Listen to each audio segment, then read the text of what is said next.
ارشد شریف Kenya کیوں گئے تھے؟ اہم بات جو تھی اس کا علم ہو گیا۔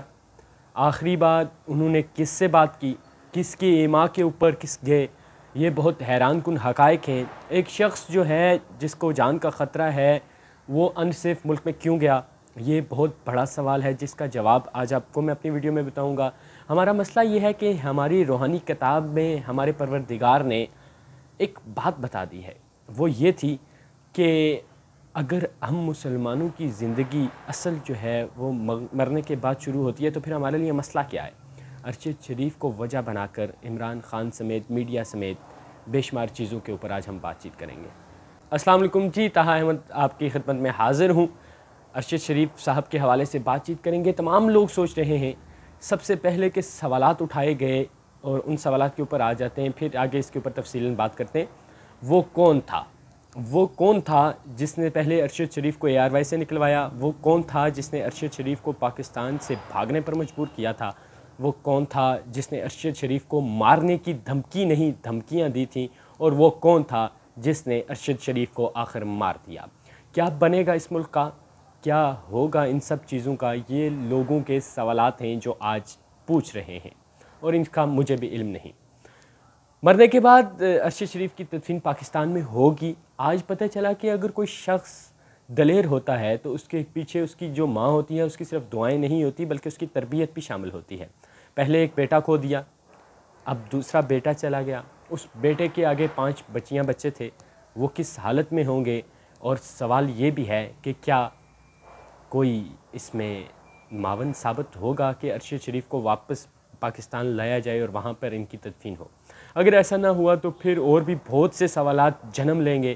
یقیناً ایسا نہیں ہوگا، واپس لایا جائے گا۔ میں نے کچھ تصاویر دیکھ لیں جہاں پر سر کے اندر ان کو جو ہے گولی ماری گئی، لیکن کینیا کیوں گئے تھے؟ یہاں پہ امپورٹنٹ سوال ہے۔ پاکستان میں سے نکلے، دبئی میں گئے، دبئی میں ان کو تلاش کر لیا گیا، ٹریس ہو گئے، دبئی سے لنڈن آئے اور 5-7 دن یہاں پر قیام کیا۔ یہ ارشد شریف اسی برطانیہ سے ٹریننگ سیشن کے لیے آتے رہتے تھے، مختلف ورکشاپس جو ہوتی ہیں وہاں پر آتے ہیں۔ یہاں سے انہوں نے PhD بھی کر رکھی تھی۔ ارشد شریف کو ایک ایسا صحافی مانا جاتا تھا، پورے پاکستان کے صحافی جو ہیں انویسٹیگیشن جرنلزم کے ایک طرف، اور ان میں سے کسی کو بھی اس حد تک عبور حاصل نہیں تھا جتنا ارشد شریف صاحب کو حاصل تھا۔ دکھ یہ نہیں ہے کہ ارشد شریف صاحب کو کیوں مارا گیا، سب نے مرنا ہے، میں نے بھی مرنا ہے، آپ نے بھی مرنا ہے۔ افسوس یہ ہے کہ کیوں مارا گیا اور کس نے مارا، کیونکہ مرنا تو سب نے ہے۔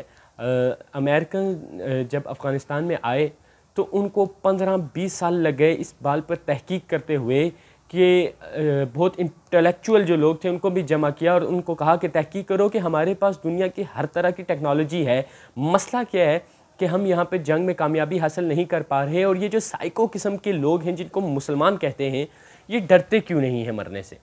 آج تک یہ تحقیق کے پیچھے لگے رہے ہیں، ان کو سمجھ بالکل نہیں آ رہی، لیکن ہمیں ہمارے پروردگار نے اپنی روحانی کتاب کے اندر ایک بات بتا دی تھی کہ مسلمان جو ہے اس کی جو اصل زندگی ہے وہ آنکھیں بند ہونے یعنی مرنے کے بعد شروع ہوتی ہے، یعنی یہ عارضی زندگی ہے۔ ابدی زندگی جو ہے مرنے کے بعد جو نہیں ختم ہونے والی وہ ہمیشہ کے لیے رہے گی، اس کے بعد ہماری اصل زندگی شروع ہوتی ہے۔ جب یہ نظریہ، یہ ریت اور یہ سوچ کسی کے ارادے یہ کسی کے ہوں تو پھر وہ عام صحافی ہو یا خاص صحافی ہو یا سوشل میڈیا ایکٹیوسٹ ہو یا سوشل ورکر ہو، پھر ان چیزوں سے وہ لوگ نہیں ڈرتے۔ وہ ساری چیز کا جو ہے نا راز ہے، وہ جو سینے کے اندر دل ہے، اس دل کے اندر اور دماغ کے اندر جو سوچ اور نیت ہوتی ہے اس سے کنیکشن ہوتا ہے۔ اب اگر دیکھا جائے اپنے موضوع کی طرف واپس آتے ہیں، جب برطانیہ آئے تو یہاں جو ہیں ارشد یہاں مقیم رہے، کینیا گئے، یہاں سے ویزا لے کر نہیں گئے، آپ وہاں پر پہنچے اور وہاں جا کے ویزا لیا۔ اب اگر ایک شخص کی جان کو خطرہ ہے تو کوئی بیوقوف ہوگا جو دبئی میں ٹریس ہو گیا، لنڈن میں آیا، وہاں سے کینیا ایسے ملک میں جائے گا جہاں کی پولیس خود پیسے لے کر بندے کو مار دیتی ہے۔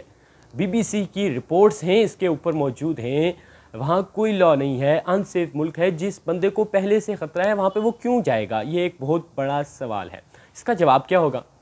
پھر اس سیما کے اوپر گئے، اپنی مرضی سے گئے یا کسی دوست کی مرضی سے گئے، اور جانے سے قبل رؤف کلاسرا صاحب سے انہوں نے بات کی اور ان کو بتایا